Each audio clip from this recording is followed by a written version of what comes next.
On this edition of Geopolitics and Empire, we broadcast from our new home in Central Asia on the New Silk Road. We'll be talking about the ever-approaching economic crash with trader and analyst John Rubino, the founder of DollarCollapse.com and author of numerous books, the latest being The Money Bubble, What to Do Before It Pops. It's been a few years since we last spoke, John. Welcome and good to talk to you again. Good to talk to you too, Herr Boyer.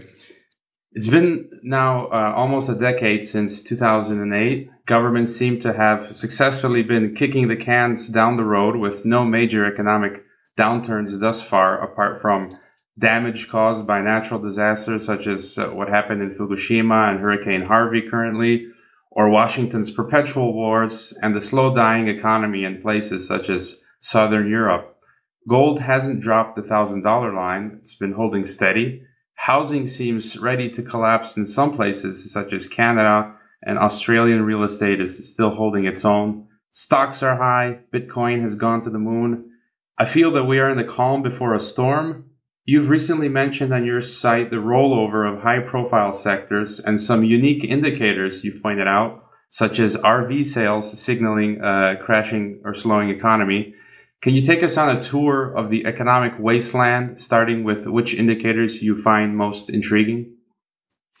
Well, the thing to understand about today's world is that you can maintain an unsustainable lifestyle for quite a while if you have access to cheap money. And the major countries of the world are able to borrow very cheaply right now. So they can continue to spend too much, to borrow too much, to create too much leverage without blowing up any of their local economies. But that can't go on forever. Eventually you build up so much debt that it becomes unmanageable and the system starts to fall apart. And we're not too far from that, I think, based on, a lot of what's happening out in the world right now, because how much lower can interest rates go if they're already negative? How much debt can you take on if you already owe orders of magnitude more than you owed, for instance, a couple of decades ago? And what we're seeing in the major economies right now is some sectors start to hit a wall. In the U.S., real estate is starting to plateau a bit because it's unaffordable for so many people that large sections of the U.S. population are living paycheck to paycheck now and can't afford a house and can barely afford their rent. How much further can you go in that kind of a situation? Not far.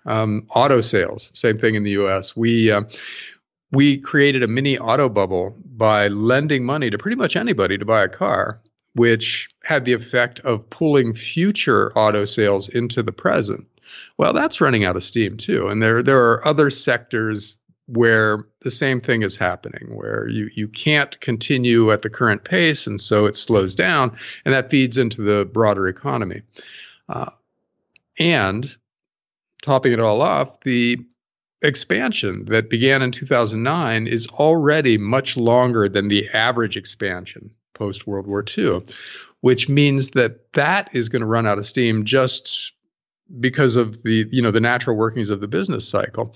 And then the question becomes, what do we do during the next recession? If interest rates are already at historically low levels, government deficits are already extremely high, what are the tools that we'll have to pull us out of the next downturn? And the answer is more of the same, but it probably won't work. We'll see interest rates pushed down into sharply negative territory in the US and Japan and Europe. And we'll see government spending increase dramatically. But since those are things we've already been doing, we'll just do them to a more extreme extent, we'll hit a wall there too. There's a limit to how far interest rates can go down. There's a limit to how much governments can spend.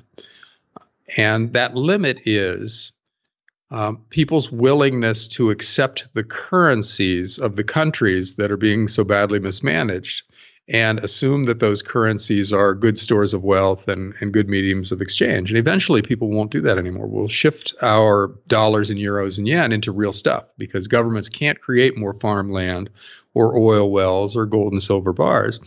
And that'll cause the price of a lot of those real assets to go through the roof. So we'll see a really aggressive inflation in real things. which is to say a plunge in the value of the major currencies of the world, and that'll be the end of the game. And I suspect that that's not too far off. During the next recession, something like that will probably happen, and then the old way of doing things, that is the post-1971 way of being in the world for most governments, in which they have just pure fiat currencies, not linked to gold in any way, and that constitute, effectively unlimited credit cards for those governments, that won't work anymore. And then we'll have to do something else. And it's not clear what we're going to do. That's when the discussion gets really interesting, because we could go a lot of different directions from there. And it really isn't clear which direction we'll choose. And so you meant in the short term, though, speaking of what the governments might do, James Rickards put out an interesting theory. Congress will soon have to deal with another debt ceiling. He said that one solution could be to revalue the Fort Knox gold, which is currently at $42 an ounce, to the current spot price. Seems maybe a bit far-fetched, but you think they're just going to raise the debt ceiling again, or will someone shout, point out that the emperor has no clothes? Because it seems that some governments in the East, Russia, China, and even now Saudi Arabia, who seems to be working closer with China, are slowly preparing for some type of transition away from the current system. Yeah, the Eastern countries are buying gold. And in fact, China, Russia, and India, between them, are buying all the gold that's produced by the world's gold mines each year. The implication being that they don't trust the world's major fiat currencies, and they want real money when the big reset comes. And yeah, Jim Rickards has an interesting, and I think all things considered, optimistic take on what might happen. Usually huge amounts of debt and huge amounts of currency creation lead to a monstrous crisis that impoverishes an awful lot of people. Rickards' idea is that the governments of the world will see this coming, and they'll do a monetary reset before it reaches the crisis point, in which we just revalue the world's currencies or devalue the world's currencies versus something like gold and go back to a gold standard. What that means is that we will define, for instance, the US dollar as 1/10,000th of an ounce of gold. That'll be the definition of a dollar.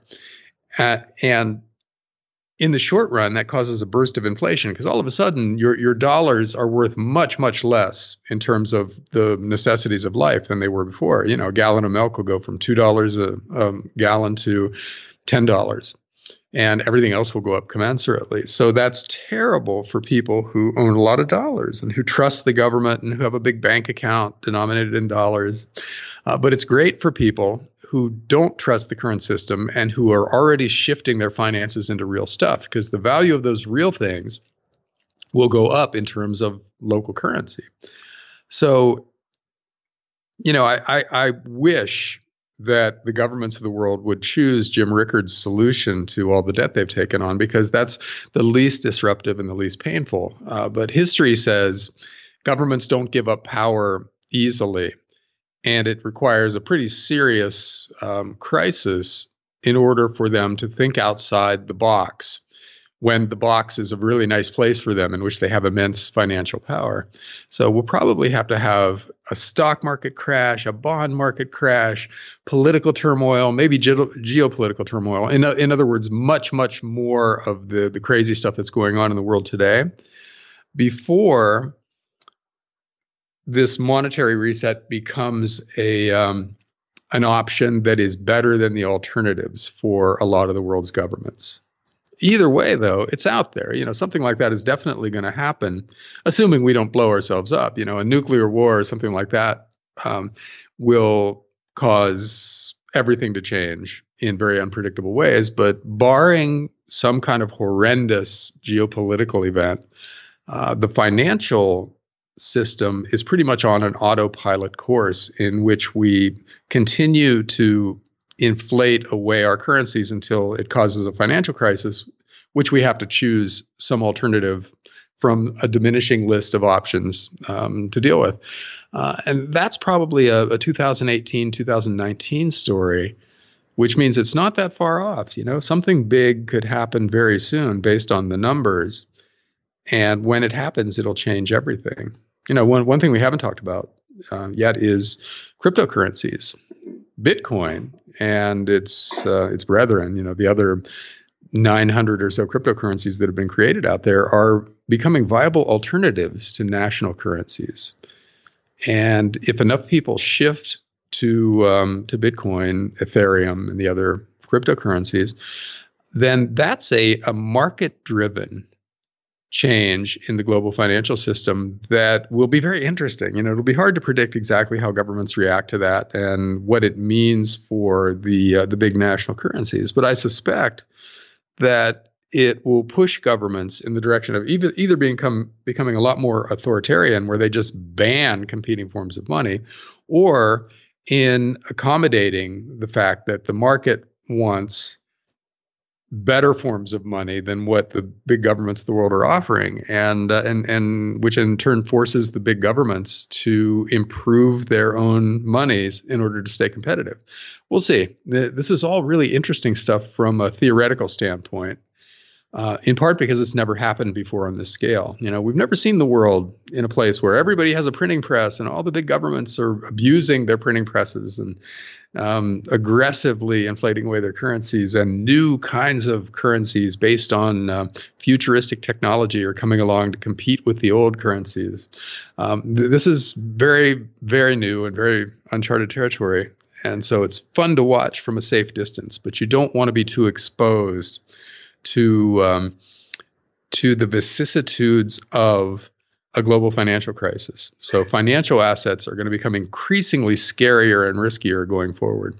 Speaking of Bitcoin, I just read that Russia did a 180 on Bitcoin. Putin met with the developer of Ethereum, and now they're saying that they're making a law that will allow only traders in Russia to deal with Bitcoin, while for the common folk, it won't be possible to purchase Bitcoin. And I don't know what your thoughts are on Peter Schiff recently.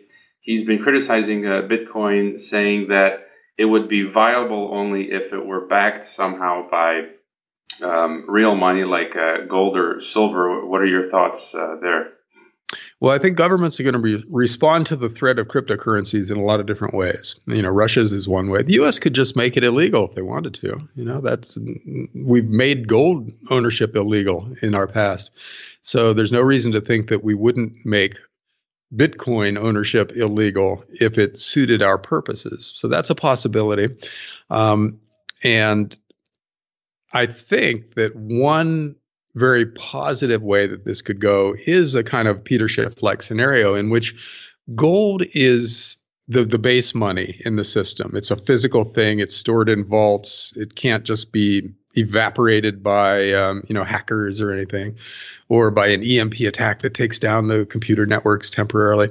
And Bitcoin or something like it is the medium of exchange. In other words, it's linked to gold in some way that maintains the value of the cryptocurrency, but that's what we use to transact because it's frictionless for transactions. You can move money from one place to another anywhere in the world with a mouse click with Bitcoin. And that's vastly more efficient than the current banking system, the money transfer system that the big banks operate with now. So something like that could very well be the future, and call it cyber gold or bit gold or something like that. I don't know what we'll end up calling it, but if it happens, I think from a technological standpoint, it's got a lot of advantages over what we have now. So we could go that way. And what are your thoughts on China? Is it hyped up, or do you see China having serious problems in the near future, or is the new Silk Road gonna develop that whole region? Actually, the Sergei Lavrov, the foreign minister, said that it will become the center of global dominance within the next few decades. Well, China's a fourth of the world's population, so they should be a dominant country. And they're, of course, very smart and very well organized and hardworking people. China should be a world power.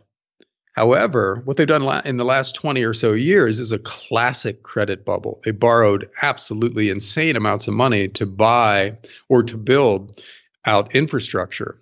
And basic production capacity, a lot of which was malinvestment. In other words, it was misspent, and it can't generate the kinds of cash flow needed to cover the debt that was taken on. So in China right now, you've got ghost cities where nobody lives, and empty airports and roads with no cars, and things like that never should have been built, and now have to be paid off somehow. The debt has to be covered. So they're headed, very probably based on the numbers, for some kind of a credit crisis. And the other thing is the guys in charge of China didn't grow up with markets. They don't completely understand how markets work. They believe they can control them. And it's highly unlikely that they can control a market that is dipping into a credit crisis. That's just something that you can lean against, you can moderate the effects of, but you can't stop the credit crisis when it happens, and China's headed for something like that. So it's unlikely that their transition from developing country to world power is going to be seamless. They've probably got a big credit crisis out there in the next few years, which it'll be part of, and it will be part of a feedback loop in the global economy. When one thing blows up and that causes something else to blow up, which causes political turmoil here and geopolitical turmoil there, China's going to be a big part of that, along with Japan and Europe and the US. It's not clear who blows up first, but it is pretty clear that none of the other parts of this puzzle can maintain the current situation if some other part is having a big financial crisis. So when one of these guys tips over, they will pull the rest of the system down. And China could easily be the first domino to fall, but so could Japan or the U.S. or Europe. There's no way to know who it is that has the initial crisis that then spreads to the rest of the world. But somebody will, because we're all so grossly over indebted. That none of us are really capable of going on as we are now. And we're not doing anything to change the direction. We're not fixing anything. Yet, if we continue in the same direction we're going, we've got this huge crisis out there. So I think there's a lot of inevitabilities out there now, things that have to happen eventually. And we can't know the order in which they'll happen or the magnitude of one crisis versus another, or the political reactions of the governments involved. But we know the crisis is out there, and it's going to be very, very chaotic when it really hits the fan. And I think that's a great point. We don't know when anything's going to happen or how bad exactly, but we do see a storm coming. And I think, the least that we can do is to prepare. Some of the best and simplest ways to protect oneself seem to be diversification and developing a business or job skills that can outmaneuver the crisis and the fourth industrial revolution.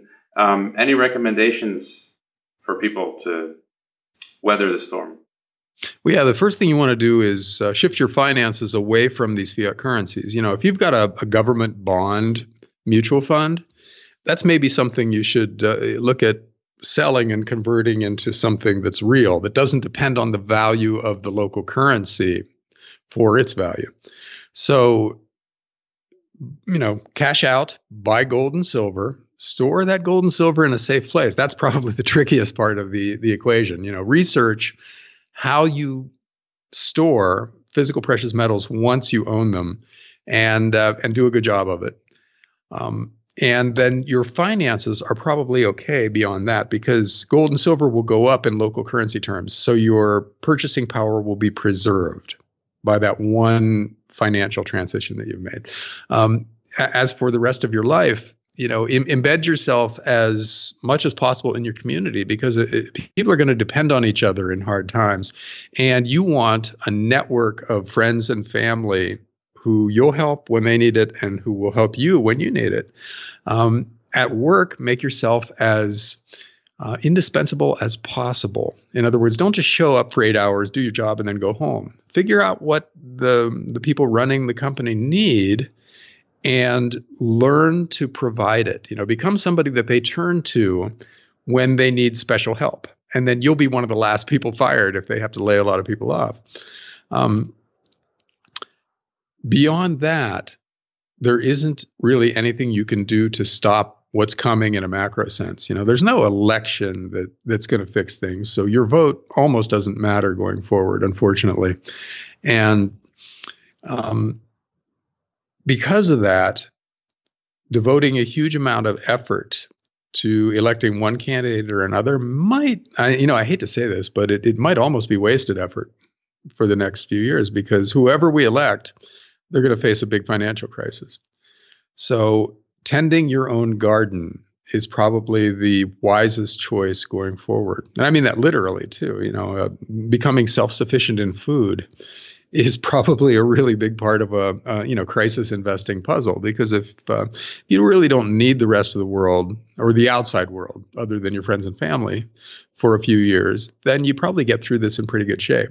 So, become self-sufficient in food, organize your finances so you actually benefit if your local currency crashes, and do the best you can at work at making yourself indispensable. And that's probably the best set of things to do going forward. All right. Good advice. Get some gold, get out of debt, buy some cows. Yeah. And there you go. All right. That'll do it. Listeners should go out and get your book. You've got a number of them, but the latest was The Money Bubble, and subscribe to your newsletter at DollarCollapse.com. Anywhere else we can find you? No, that's where to go. DollarCollapse.com is a continuously updated site that covers a lot of the stuff we just talked about. All right. Well, thanks for your time, John. Sure thing, everybody. Enjoyed it.